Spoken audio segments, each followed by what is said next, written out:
Halo, Assalamualaikum warahmatullahi wabarakatuh. Perkenalkan, nama saya Novi Rahmadani, NIM 0429066653, Prodi Sistem Informasi semester 5, Universitas Terbuka Serang. Kali ini saya akan mempresentasikan produk UMKM saya dengan nama Laksa Sayange atau bisa disingkat sebagai LASA. Sebelum kita lanjut, saya akan memaparkan terlebih dahulu mengenai Laksa Sayange. Apa itu Laksa Sayange? Jadi, produk UMKM Laksa Sayange ini merupakan produk makanan khas daerah Kabupaten Tangerang. Laksa terbuat dari mie tepung beras putih yang sudah direbus, kemudian ditaburi daun seledri, dan diberi kuah kuning yang kental. Nah, biasanya penyajian laksa ini hanya dengan topping-topping sederhana. Namun, Laksa Sayange hadir dengan inovasi laksa terkini. Dengan mengikuti perkembangan zaman, Laksa Sayange hadir dengan tampilan serta topping-topping yang lebih beraneka ragam lagi.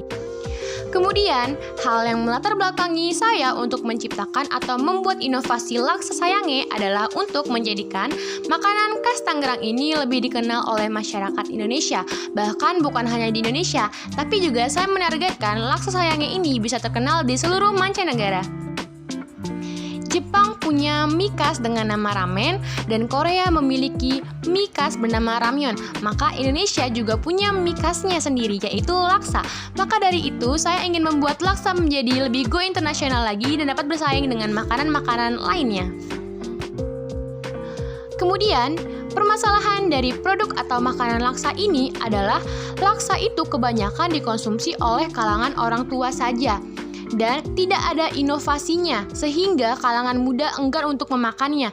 Biasanya topping yang digunakan atau tempat makan yang digunakan oleh penjual-penjual laksa pada umumnya masih biasa saja atau masih dilakukan secara tradisional dan secara pada umumnya saja.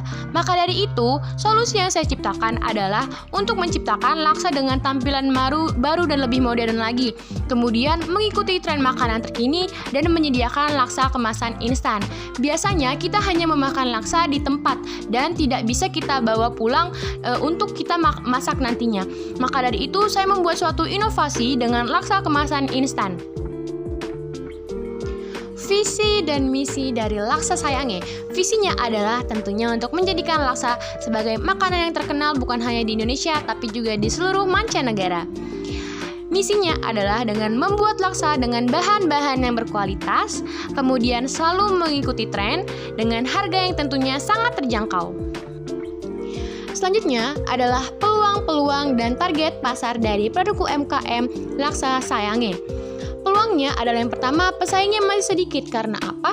Karena masih banyak orang yang belum tahu mengenai apa itu laksa. Maka pesaingnya tentunya masih sedikit, tidak sebanyak produk-produk yang lain. Kemudian inovasinya terbaru, karena tadi pengetahuan orang-orang mengenai laksa itu masih sedikit, maka inovasi Laksa Sayange ini tentunya menjadi inovasi yang sangat hangat dan terbaru sekali. Dan produk laksa ini hanya memerlukan modal yang sedikit. Kemudian target pasarnya adalah seluruh kalangan. Kemudian model bisnis dari produk UMKM Laksa Sayange adalah penjualan di rumah dengan menyediakan tempat untuk makan di tempat atau dine-in. Kemudian penjualan menggunakan layanan delivery order dan penjualan kemasan instan pada all shop, outlet maupun saat delivery order. Kemudian strategi penjualan dari produk Laksa Sayange. Yang pertama adalah menyediakan promo 25 mangkok gratis Laksa Sayange untuk grand opening. 25 mangkok gratis ini akan menjadi testimoni kepada para pelanggan untuk dapat mencicipi bagaimana rasanya Laksa Sayange ini. Sehingga apabila pelanggan merasa atau suka pada produk tersebut, maka pelanggan bisa membeli kembali. Kemudian menyediakan event spesial promo triwulan. Contohnya sayembara kreasi penyajian Laksa Sayange instan secara media sosial.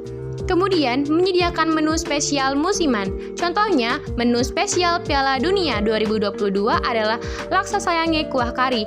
Produk ini hanya ada selama musim Piala Dunia tahun 2022 saja. Selanjutnya adalah strategi pemasaran. Strategi pemasarannya yang pertama adalah dengan menggunakan video TikTok. Seperti yang kita ketahui, TikTok merupakan platform atau media sosial yang saat ini banyak digunakan oleh masyarakat. kita bisa menggunakan video TikTok dengan berupa video tutorial dan ide penyajian Laksa Sayangi instan, kemudian update menu terbaru dan update promo. Dan yang kedua adalah memasang iklan pada YouTube Ads, IG Ads, Facebook Ads, dan TikTok Ads, dan promosi di sosial media, serta membuka stand pada bazar-bazar atau event. Berikut ini adalah daftar menu dan daftar harga dari Laksa Sayangi. Yang pertama ada rasa original dengan harga 10.000, kemudian ada Laksa Sayangi Ramen Ninkui dengan harga 20.000, kemudian ada Laksa Saranghe dengan harga 20.000, Laksa Sayangi Sawadee Cup dengan harga 20.000, dan Laksa Sayangi Mentai dengan harga 25.000. Yang unik dari menu ini adalah Laksa Sayangi Mentai karena laksa ini tidak berkuah. Laksa Sayangi Mentai ini merupakan laksa kering yang ditaburi dengan saus mentai kemudian di-torch dan menggunakan topping chicken pop, nori, dan telur. Nah, dari menu-menu di atas, berikut ini adalah proyeksi keuntungannya dari UMKM Laksa Sayangi di tahun 2022. Perlu dicatat, penghasilan keuntungan ini merupakan penghasilan di tahun 2022. Kemudian berikut ini adalah proyeksi modal awal dari produk UMKM Laksa Sayangi dengan alat dan bahan masak 100 juta. Ini merupakan modal awal dari rekap keseluruhan tahun 2022. Kemudian ada tempat makan dengan harga 15 juta, kemudian biaya promosi sebesar 15 juta dan gaji karyawan satu orang per tahun adalah 25 juta. Oke, selanjutnya adalah proyeksi keuntungan bersih produk UMKM Laksa Sayangi di tahun 2022. Total modal awalnya adalah 155 juta. Perlu dicatat, total modal awal ini merupakan total modal keseluruhan yang dikeluarkan untuk operasional di UMKM Laksa Sayangi ini. Dan yang kedua adalah total pendapatan. Pendapatan yang didapat adalah 382 juta dan total keuntungan bersih yang didapat adalah 187 juta per tahun. Baik, selanjutnya target penjualan di tahun 2023 UMKM Laksa Sayangi adalah mencapai keuntungan bersih senilai 300 juta rupiah. Tentunya target ini perlu dukungan dari pihak-pihak eksternal seperti sponsorship agar tercapainya keuntungan yang dituju. Baik, selanjutnya adalah kesimpulan dari presentasi saya kali ini adalah produk UMKM Laksa Sayangi merupakan produk UMKM dengan inovasi terbaru dan masih sedikit yang menggunakannya. Kemudian, Laksa Sayangi ini mengikuti perkembangan zaman sehingga pastinya selalu digemari oleh orang-orang yang banyak dan tentunya dengan harga yang sangat murah. Kemudian, produk ini sangat menjamin karena apa? Karena produk makanan merupakan kebutuhan pokok bagi semua orang. Mungkin itu saja yang dapat saya sampaikan. Kurang lebihnya mohon maaf. Wassalamualaikum warahmatullahi wabarakatuh.